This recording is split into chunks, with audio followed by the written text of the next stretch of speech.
The year is 2007.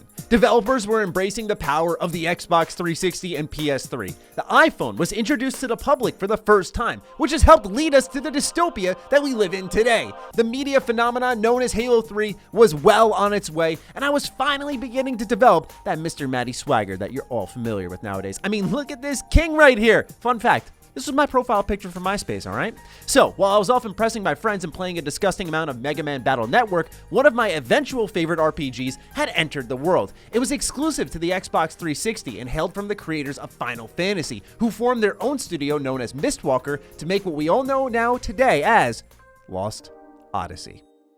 Welcome to RPG Time Machine, a video series dedicated to traveling back in time to celebrate the special RPGs that built the genre that we know and love today. For those of you who are new here, we like to have real choice and consequence in this video series, just like actual RPGs that we talk about in these videos. So stay tuned till the end of this episode to vote on what we talk about next, because just like in this episode, you impact what comes afterwards. So in our last episode with Jade Empire, by the way, thank you for your patience. I know it's been a little bit of time. You had to vote between two Mistwalker games, one being Lost Odyssey, the other was Blue Dragon, and the votes were overwhelmingly in the favor of Lost Odyssey, who won with 1,065 different interactions, whereas Blue Dragon, they came in a little bit short at 627.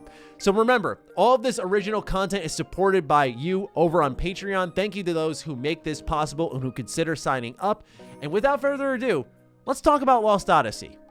This game calls 4 discs its home. 4 discs! I remember when I bought it for the first time last year, and I was stunned upon cracking it open. This is insanity! Despite it releasing in 2007, the starting point for Lost Odyssey dates back to 2003, when Final Fantasy creator Hironobu Sakaguchi had approached Xbox about collaborating on this game. At the beginning, development was rough considering the team spanned across merely 10 employees. But at the apex, they were pushing 150 through the inclusion of freelance workers, as well as a studio known as Free Plus who co-developed the title.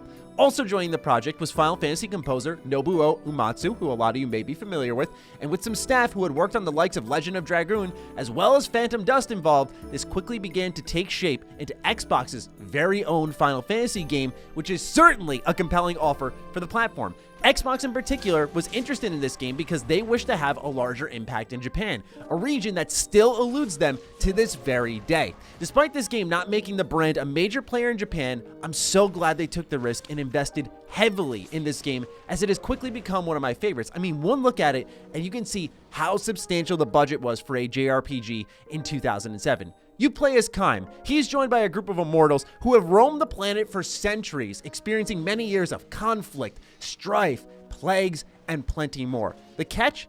He has no idea where he's from. Yep, here we go again, an amnesiac protagonist. Yep, you've never seen this one before, haven't you? Who am I? Ah, good. It appears you're finally awake. You're Matt, and you love KOTOR. Who's Matt? What's a KOTOR? Oh dear. Jenny, it's me. Inject the memory serum. It appears it's much worse than we thought. He can't even remember his favorite game of all time, which by the way is getting a new entry soon, you dunce. While it is a familiar trope to forget who you are in a journey of self-discovery, it's really the angle that Kaim, as well as Sarah, Ming, and Seth all possess that gets them over this hump. Beneath a tale of war between Gotza and the Kents is a deeper dive into the human psyche. Jensen and Ming's romance has tension because she will outlive Jensen, who is a mortal. Cook and Mac, the children of this team, will grow old and pass one day, while Kaim and Sarah will continue to roam the planet. Is it worth having a family if you know that no matter what, you're gonna outlive them? Playing into this is what makes it an effective tale of existentialism and manages to raise the game to new heights that not many other RPGs can touch on. One of the ways they realize this vision is through the add-on known as 1,000 Years of Dreams. This DLC is nothing more than a small collection of visual novels doled out to the player at certain moments in their adventure. It adds depth not only to the present-day character, but history to all the different walks of life that they have experienced and how they coped with that. Actually, here's one of my favorites. Please, check it out and read for yourself. It's emotional. Oh, I love that game. Oh, you're saying there's another one? Yes, and to PlayStation, unlike Xbox back when you were last away. PlayStation?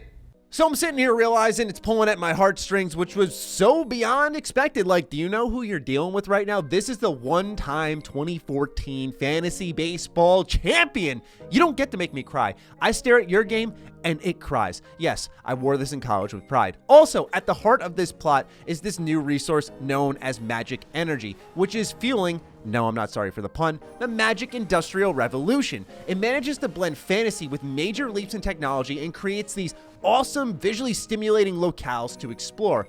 All this is delivered through a unique style of cutscene that gives the game an identity. The screen will slice into all different directions, keeping multiple characters in focus while they interact. It's actually fascinating because the characters are animated enough to keep the banter in general engaging without any of these different transitions, so it's not like it was done to compensate for anything. Still, I really dug it. Sometimes it's not that deep as we all make it out to be. Things can be cool because they're cool. That's really all it is here. Like me, fantasy baseball champ and all, Yeah, the story certainly helps create that separation, but what of the gameplay? I think there's so much nuance in the RPG genre, which is why it's so fun to talk about. When you look at the games we talked about so far in RPG Time Machine, Dragon's Dogma, and Jade Empire, they are both action RPGs, but put their chips on the table for different aspects of game design. Whereas Dragon's Dogma went all in on action combat and tons of bosses and builds, Jade Empire went in on choice and consequence and storytelling, but they are still both strong within the action RPG genre. So where did Lost Odyssey go? Of course, with the combat. Alright, so the game opens up with one of the most fucking epic starts I have seen to date. Kaim is a bona fide badass, and the transfer from cutscene to gameplay puts titles to shame even to this day. It's an immediate tone setter, which showcases the travesty of war, Kaim outliving a lava bath, and displaying his strength through wiping out waves of enemies. Combat features a party of 5, set on 2 different rows. You have your front row, which should be your tanky melee characters, and then you have the back row, which is reserved for glass cannon mages. Every attack landed for both sides of the battlefield lowers a guard meter that's featured on the top corners of either side of the screen. One of your party, one for the enemy. As the guard lowers, you'll actually be able to attack those pesky backline damage dealers that were giving you a hard time before. To add a real-time element, Lost Odyssey has this weird ring timing mechanic for basic melee attacks. So I'm kind of iffy on this one. You hold RT until the right time and then you release it. If your timing is good enough, you inflict extra damage. But other than that, it's Final Fantasy. And that's a good thing. Turn-based rhythm, melee users have skills, magic use spells, you got your black mage, your red mage, your white mage, you know how it goes. It's familiar, but that's okay because it's very good. It's competent. If it's not broken, don't fix it. To me, however, the defining feature, albeit a borrowed one from the series that gave birth to it, is how skills are obtained. It's a mechanic that I adore, and I do wish more games took advantage of it nowadays. Every mortal in this game has a set of skills, and then you can link the immortals to the mortals and have them learn their skills. So Kaim, a immortal, can learn spirit-based abilities from Mac, a mortal, and then link him to Cook afterwards to get a handful of white mage spells. It incentivized me to dive into combat and rake in that SP so that everyone in the party has things that they otherwise shouldn't have, thus creating these very unique roles where I'd have someone like Sarah, who was clearly a dominant black mage, but she had some healing abilities. It was almost like I was breaking the rules. I mean, can you blame me when I looked like this as a kid? King and rule breaker, baby. The soundtrack for Lost Odyssey really brings things to another level. This is a commonality for Nobuo Uematsu, whose work rose the Final Fantasy series to new heights. But I am of the mindset that this is one of his most inspired efforts, okay? From the beginning battle to the peaceful tunes of a merchant town known as Salmon, the track always hits right. Also, for a game of its time, it had a stunning amount of voice acting. It's this blending of heart-touching storytelling, familiar yet solid gameplay, and strong sound which makes Lost Odyssey one of the best old games you can play right now. I experienced it for the first time in 2020. I replayed it for this video, and I'm shocked every time I leap back in just how modern everything is for its design across the board. Once it was all said and done, Lost Odyssey surpassed 100,000 sales in Japan and 200,000 sales in the West, which made for a compelling case to say, hey, Microsoft, you want to make a sequel maybe? And it seemed like they were interested, but that never came to pass. Why is that? Fortunately, there was never any kind of falling out reported. The two just ended up going their separate ways, really. My only guess could be that with the rising cost of game development, that a sequel could be considered a bit too risky for Lost Odyssey, given that one look at it, you can see the massive amount of CGI cutscenes, content for discs, and the work that was put into this game, making a successor probably not very cheap. So the question is, what did developer Mistwalker end up doing? They headed to the mobile market. Oh boy. It was there they created 3 renditions of Terra Battle, and their latest release is Fantasian, which was an Apple Arcade exclusive.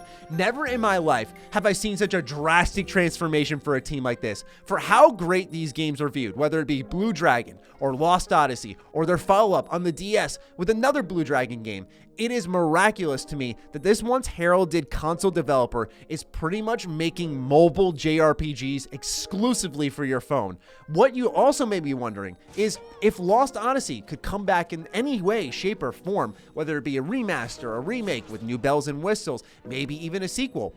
Unfortunately, the studio head Hironobu Sakaguchi had some other thoughts.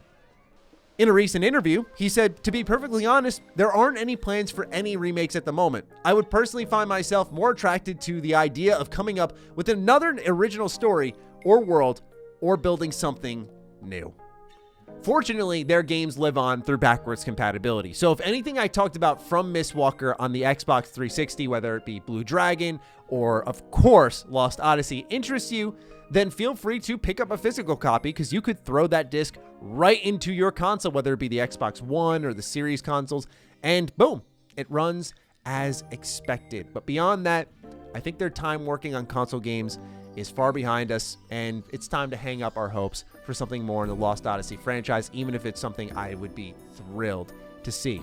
So with that, we move on to what's next, and that's up to you. Choice and consequence being put into effect. There will be links in the description down below. Please click on them. Cast your vote by hitting the like button, leaving a comment. Which one do you want to see? Marvel Ultimate Alliance or Lord of the Rings: The Third Age? It's a pretty tough one, so best of luck, and may the one with the most votes win. And then, until next time, I'll see all of you very soon for the next episode of RPG Time Machine. Take good care of yourselves. Stay sexy. Stay active. I love you all. Peace.